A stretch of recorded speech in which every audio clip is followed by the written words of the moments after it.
This edition of the Ridley Report is brought to you by Luckies.com. Hello, this is Ron Paul with your weekly update for February 15th. Last week, we were reminded that ours is not the only country suffering from severe economic turmoil. The Greek government is the latest to come close to default on their massive public debt. Greece has insufficient funds in their treasury to make even the minimum payments that are now coming due. Their debt level is about 120% of their gross domestic product, and their public sector absorbs what amounts to 40% of GDP. Any talk of cutting costs and spending is met with violent protests from the many Greeks heavily dependent on government payments. Mounting fears of default have sent shockwaves through their creditors and all of the Eurozone countries. But there have been statements made by the European Central Bank to calm fears and give assurances that Greece will get the aid it needs. Details of agreements are not forthcoming. Is it possible that our Federal Reserve has had some hand in bailing out Greece? The fact is, we don't know, and current laws exempt agreements between the Fed and foreign central banks from disclosure or audit.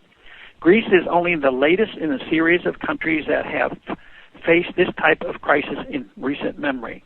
Not too long ago, the same types of fears were mounting about Dubai, and before that, Iceland.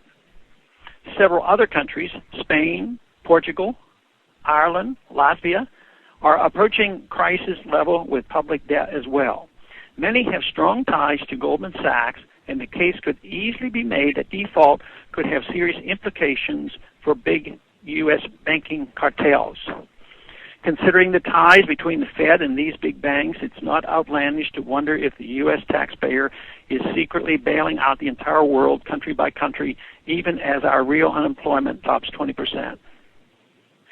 Unless laws are changed to allow a complete and meaningful audit of the Federal Reserve, including its agreements with foreign central banks, we might never know if this is occurring or not. This global financial crisis is a predictable result of secretive central banking and unsound fiat currency. Governments are entirely committed to this system of fiat money and fractional reserve banking for obvious reasons.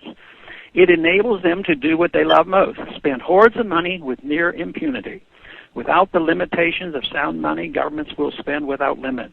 They will spend money to hire their cronies, pay off special interests, give out favors, create dependence, and generally distract from the terrible job that they do as their chief mandate, which is to protect the liberties of the people. Fiat money is a blank check to government, which is very dangerous, and we are witnessing the death throes of the system as the bills come due, and the underlying capital is squandered away. Because of our globe-straddling empire and lingering reserve currency status, perhaps no one has a more vested interest in keeping the system cobbled together than our own government and the Federal Reserve.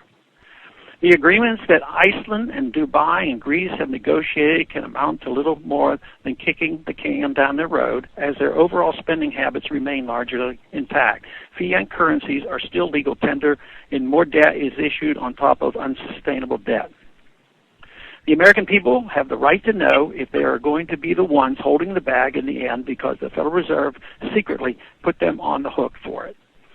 This knowledge would be a key factor in peacefully dismantling this immoral and unconstitutional system.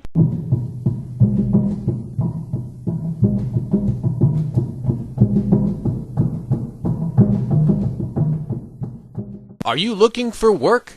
Well, if you've got the references and skills, you can find it.